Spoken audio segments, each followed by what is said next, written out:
The two-party system is broken. No matter which way we vote nowadays, we are always voting for an elitist puppet of corporations who are sponsored by greed and do not have our best interests at heart. Today I am here to show you there's another way. By showing you why not to vote either Republican or Democrat, I plan to lead you into a better tomorrow, a new future even, by showing you why you should vote for a man of the people. That man is me, Dennis Edwards. There's several reasons that you should not vote Republican. I show you this illustration. If you don't recognize the gentleman in the center, that is Mitt Romney. He has a history of deceit, and he's really out of touch with the common man. He has been on record, according to the Huffington Post and other sources. In 2011, June 16th, he claimed he feels our pain because he's unemployed. Well, he's feeling our pain. In 2008, he was worth $250 million, had several homes, and he has shell companies set up in the Cayman Islands and Bermuda to avoid paying U.S. taxes. Kind of a strange thing to avoid when you have that much money, but that's how he rolls, and this man wants to lead you. According to the Los Angeles Times, is where I got the sources for the Cayman Islands and Bermuda. So that's a fairly reputable source. Past presidents under the Republican banner have blatantly broke or twisted laws for their own self-indulgent purposes. They don't care about you. They care about succeeding either in power or gaining more money for themselves. Richard Nixon. Everyone knows about Richard Nixon, I assume. Even if you're young, I'm sure you've heard about him. He was the 37th President of the United States. He had to resign due to criminal actions from his backers in the Watergate scandal. They were wiretapping the oppositions so that they knew what they could pick apart or defend against. He was a member of the House of Un-American Activities Committee. He did his best to keep freedom from speech from being active, and he pretty much would blame people of being communists unjustly, just to further his own political agenda. Ronald Reagan. Everyone loves Ronald Reagan as the 40th President of the United States. Unfortunately, even he has had a shady history of giving arms to Iran without congressional approval in order to secure the release of hostages, which we could have probably had released anyway. And he touted a new plan of Reaganomics where he'd fix everything. It was a temporary Band-Aid. We have had no long-sustaining changes for the American people, as you can see right now. You cannot blame our current situation on just out of the blue on whoever's president at the moment, which they all have a habit of doing. It's a compilation of constant shady dealings and out-for-themselves attitudes that has led us this way.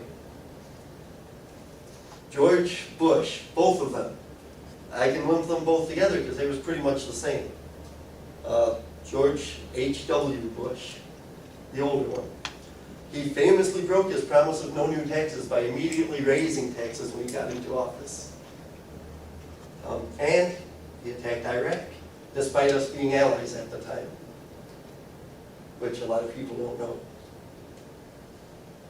He was actually supplying them with arms to attack Iran. His son did the exact same thing. And another interesting tidbit is that they own an oil company. So they have high interest in the Middle East. They own the Bush Overbay Oil Development Company, and it's according to USHistory.com. His family started it by connections cultivated by George Bush's uncle in the oil field. Okay, I think we've gone on to enough Republicans, so let's move into the muck and mire of the Democratic Party. Barack Obama has been shown to be a lame duck politician. That doesn't mean he's a bad thing, it means he has accomplished absolutely nothing he has promised. He promised us free health care, if anyone remembers. That has now become, get fined if you don't pay for health care. Does anyone think that's fair? I sure don't. He's made so many promises, you could never expect him to live up to any of them. So why make them? He's promised us the moon, and he's given us zero. He promised to stop the Bush-era tax cuts, then he signed for an extension of them. Something else people probably don't know. During his 2008 campaign, he promised tax credits as an incentive for us to plan for our retirements. Guess what we've gotten? Nothing. Other presidents on the Democratic Party have had inappropriate behavior. I'm sure most of you, at least some of the people older like me, remember Kennedy. Everyone loves Kennedy too. He was a well-known scoundrel when it came to the ladies. Several affairs. There are books and books written just upon his affairs. Bill Clinton had the same thing. If anyone remembers Monica Lewinsky and then about 6 or 7 other ladies that came forward to complain about him. In 1992, the Federal Resolution Trust Corporation named the Clintons as beneficiaries of the Whitewater scandal, which means they made money at your expense. Let that sink in a minute. Now I save the best for last, which is me. I'm going to explain why voting for Dennis Edwards is the right choice for you. I come from the same roots as every American, just about. I wasn't born into millions and billions of dollars. I was born in a low middle class family in Warren, Michigan. You can check on my birth records. I won't hide mine. I know what it's like to not be able to buy the things you need or want. I know how to have to save money and scrimp for the next thing. I've gone hungry at times due to being a victim of corporate downsizing due to places getting better rates or deals passed by the government that it makes it more efficient to move it out of the country. I actually worked for a big automotive company and they closed everything and moved it to Japan because it just wasn't, they were taxed so much and all the tax breaks were if you went overseas.